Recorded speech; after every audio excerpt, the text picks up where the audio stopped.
हम तो पार्टीशन के बाद ही अभी आए, जैसे और 1947 के बाद ही पहली बार आए हैं। ये है गुरुद्वारा साहब करतारपुर, सिखों का दूसरा मुकद्दस मकाम, जिसे सिखिज्म के बानी गुरु नानक की याद में बनाया गया है। 1504 में गुरु नानक यहाँ आबाद हुए थे और इस जगह का नाम करतारपुर रखा था, जो कि आज भी मौजूद है। न सिर्फ ये बल्कि उन्होंने अपनी जिंदगी के आखिरी 18 साल भी यहीं गुजारे थे और ये भी माना जाता है कि उनकी तदफीन भी इसी जगह की गई थी।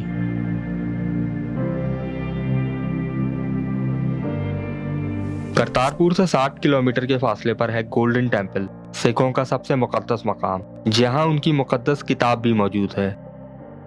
ये दोनों जगहें कभी सिख किंगडम का हिस्सा थीं, मगर 1947 में अंग्रेजों ने इन दोनों मकामात के बीच एक बॉर्डर बना दिया, जिसके बाद ये दोनों ही दो अलग मुल्कों इंडिया और पाकिस्तान का हिस्सा बन गए। और इंडिया में रहने वाली सिख मेजॉरिटी में से कई सिख करतारपुर देखने की आस में ही इस दुनिया से गुजर गए। हमारे पिताजी थे ना, वो यहीं पे जमे थे, यहीं पढ़ते थे, वो यहीं से ग्रेजुएशन कैसे पढ़ के गए थे वहाँ पे।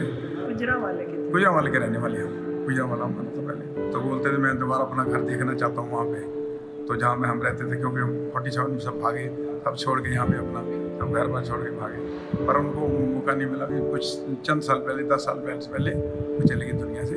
वो चाहते थे मैं अपना घर दोबारा देखूँ जो मैं बना के छोड़ गया।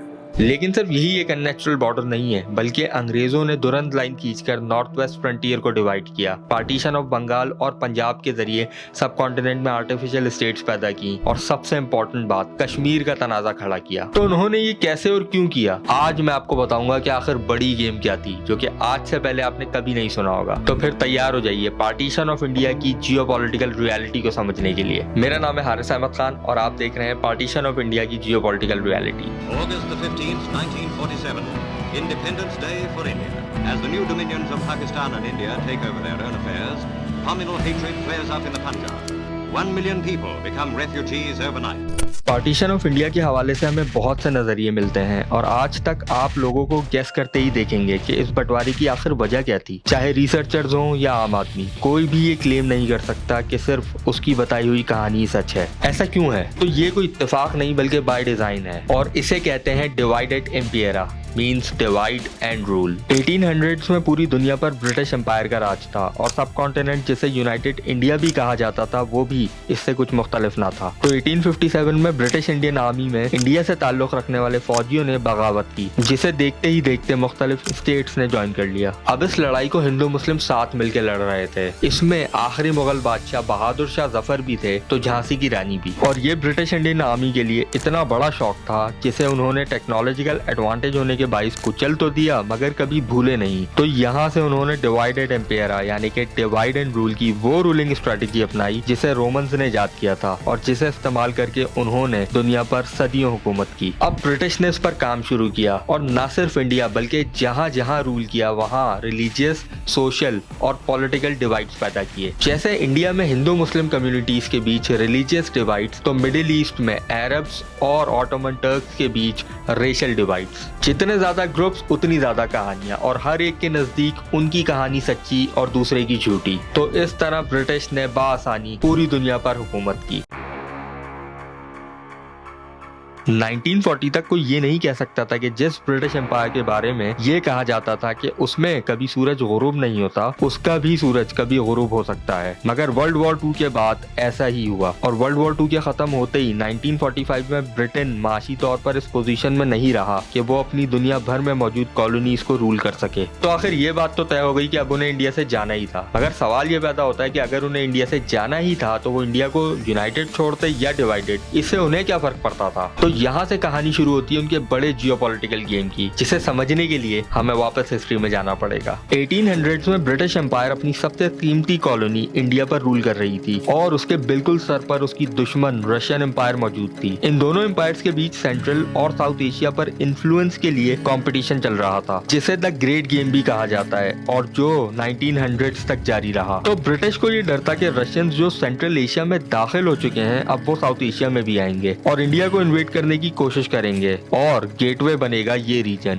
जिसे उस वक्त गिलगित बल्तिस्तान के नाम से जाना जाता था। तो उन्होंने गिलगित में वॉच टावर्स लगाने शुरू किए और इस रीजन के महाराजा के मामलात को भी इन्फ्लुएंस करना शुरू कर दिया था। और ये महाराजा कौन था? ये था महाराजा हरी सिंह, जिसकी प्रिंसली स्टेट में जम्मू, कश्मीर, गिलगित और बल्तिस्तान शामिल थे। तो ब्रिटिश ने अपने ऑफिसर्स भी यहाँ पोस्ट करने शुरू कर दिए और देखते ही देखते 1877 में इसे ब्रिटिश पॉलिटिकल एजेंसी का नाम दे दिया गया, जिसे आज हम गिलगित एजेंसी के नाम से भी जानते हैं। इसी तरह नॉर्थ वेस्ट फ्रंटियर में 1893 में दुरंत लाइन खींची गई, जिसका मतलब था कि अगर रशिया अफगानिस्तान को इन्फ्लुएंस करता है तो वो इंडिया तक ना पहुंच सके, because Russia's all time aim is to reach to the warm water ports, जहां से ट्रेडिंग हो सके। हमेशा से यही था और आज भी यही है। लेकिन इसका एक और मकसद भी था और वो था पश्तूनों को अलग करना, ताकि वो अंग्रेजों के लिए एक मुश्तरका खतरा न बन सके। This is geopolitics, divide and rule.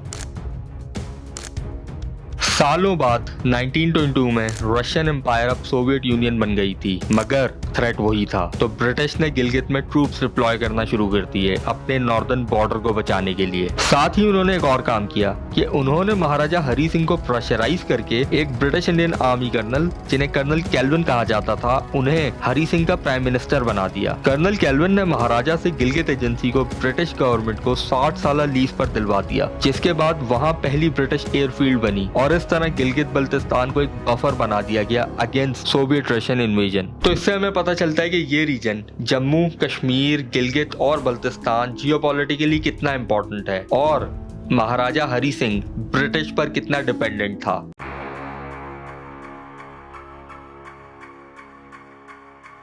World war 2 हो गई और अब ब्रिटिश ने इंडिया से जाना था, तो वो कैसे रशिया को ये खुला मैदान दे देते जो अब और डेंजरस सोवियत यूनियन बन चुका था। तो अब उन्होंने कुछ ऐसा करना था जिससे रशिया का एक्सेस इस रीजन में ना बन सके। और चूंकि इंडियन नेशनल कांग्रेस का रवैया प्रो सोशलिस्ट और प्रो रशिया था, जो कि वो जानते थे, तो उन्हें यहाँ एक और मुल्क चाहिए था जो प्रो ब्रिटेन और प्रो वेस्ट हो। तो इसीलिए they decided to divide India in such a hurry कि किसी को कुछ फिगर आउट करने का मौका ही ना मिले। जिस पार्टीशन को कई महीने लग सकते थे, उसे सिर्फ 6 हफ्तों का वक्त दिया गया, जिसे अचीव करना नेक्स्ट टू इम्पॉसिबल था। और ऐसा ही हुआ। पाकिस्तान एक आजाद रियासत बन गया, मगर उसके पास मुल्क चलाने के पैसे नहीं थे। उन्हें पता था कि अगर पाकिस्तान को सरवाइव करना है तो उसे वेस्ट के कैंप में जाना ही पड़ेगा। और इवेंचुअली ऐसा ही हुआ। पाकिस्तान अमेरिका के पास गया। साथ ही उनका मकसद सिर्फ 2 मुल्क बनाना नहीं था, बल्कि 2 दुश्मन मुल्क बनाना था, ताकि अगर एक उनके अगेंस्ट कैंप में जाए तो दूसरे को उनके साथ मिलना ही पड़े। और अगर आप इंडिया पाकिस्तान की हिस्ट्री उठाकर देख लें तो ऐसा ही हुआ है। मगर आखिर उन्हें लड़ाना कैसे है? तो इसीलिए ब्रिटिश ने कश्मीर कॉन्फ्लिक्ट इंजीनियर किया। And why I am saying engineer किया, वो अब मैं आपको बताता हूँ। 1947 में इंडिया और पाकिस्तान दोनों की आर्मीज को ब्रिटिश ऑफिसर्स कमांड कर रहे थे। जनरल रॉब लॉकहार्ट इंडिया और जनरल फ्रैंक मैसरवी पाकिस्तान को कमांड कर रहे थे। ओवरऑल इंडो पाक के सुप्रीम कमांडर थे फील्ड मार्शल क्लॉड ऑशनलेक। और last British viceroy of India Lord Mountbatten India के गवर्नर जनरल बने। तो पॉलिटिक्स अब भी ब्रिटिश के हाथ में थी। अब महाराजा हरी सिंह चूंकि एक प्रिंसली स्टेट के रूलर थे, तो उनके पास ये इख्तियार था कि वो इंडिया और पाकिस्तान में से किसी को भी ज्वाइन कर सकते थे। मगर इससे पहले कि वो किसी को ज्वाइन करते, उनके खिलाफ लोकल्स की तरफ से पूंछ जागीर, जो कि कश्मीर का एक रीजन था और मॉडर्न डे रावलपिंडी और हजारा डिस्ट्रिक्ट को बॉर्डर करता है, वहाँ बगावत हो गई और नजदीकी इलाके जो पाकिस्तान का हिस्सा थे, वहाँ से कबायली लोगों ने कश्मीर को इन्वेड करने की कोशिश की। जिसके बाद हरी सिंह ने इंस्ट्रूमेंट ऑफ सक्सेशन साइन करके इंडिया को ज्वाइन कर लिया। कहा यह भी जाता है कि इसे ब्रिटिश कमांडर जनरल फ्रैंक मैसरवी ने इंजीनियर किया था, मगर ये हम नहीं जानते।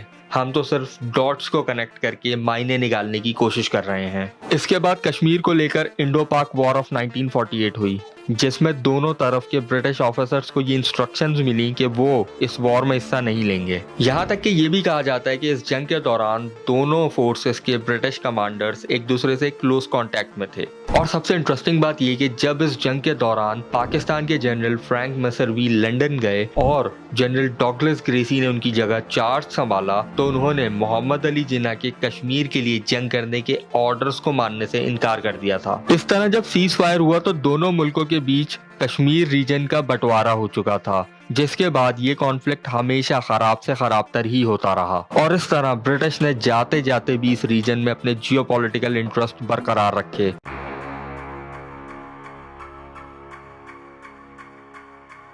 बहुत जल्द अमेरिका ने ब्रिटेन की जगह ली और वेस्टर्न वर्ल्ड का लीडर बना, तो उसने भी इस प्रोजेक्ट को कंटिन्यू रखा और सोवियत यूनियन को काउंटर करने के लिए न सिर्फ इस रीजन में बल्कि अफगानिस्तान में भी अपनी इन्फ्लुएंस पैदा की। जियोपॉलिटिकली कोल्ड वॉर में भी कश्मीर कॉन्फ्लिक्ट बहुत वाइटल बन गया था between the US and the Soviet union, और इंडिया ने सोवियत का कैंप ज्वाइन किया तो पाकिस्तान ने यूएस का। उसके बाद सोवियत यूनियन की शिकस्त के बाद जब US as a sole super power बन गया और यूनिपोलैरिटी का दौर शुरू किया, तब भी उसने मेक श्योर किया कि the issue remains intact. Russia इस रीजन में कभी अपना इन्फ्लुएंस नहीं फैला सका और जो लाइंस उसके लिए ब्रिटिश ने खींची थी वो वहां से कभी आगे ही ना बढ़ सका। मगर आज इस रीजन में ड्रैगन ने सर उठाया है। चाइना इस रीजन को इन्फ्लुएंस करने की कोशिश कर रहा है through it's China Pakistan economic corridor, जो गिलगित बल्तिस्तान से होकर गुजरता है और उन्हीं वार्म वाटर पोर्ट्स तक पहुंचता है जो कि कभी रशिया का ख्वाब हुआ करते थे। साथ ही इंडिया को इंटिमिडेट करने के लिए जम्मू एंड कश्मीर में चाइना अपनी प्रेजेंस को मेक श्योर बना रहा है और इस बार इंडिया पाकिस्तान ने भी कैंप स्विच कर लिए हैं। पाकिस्तान, चाइना और इंडिया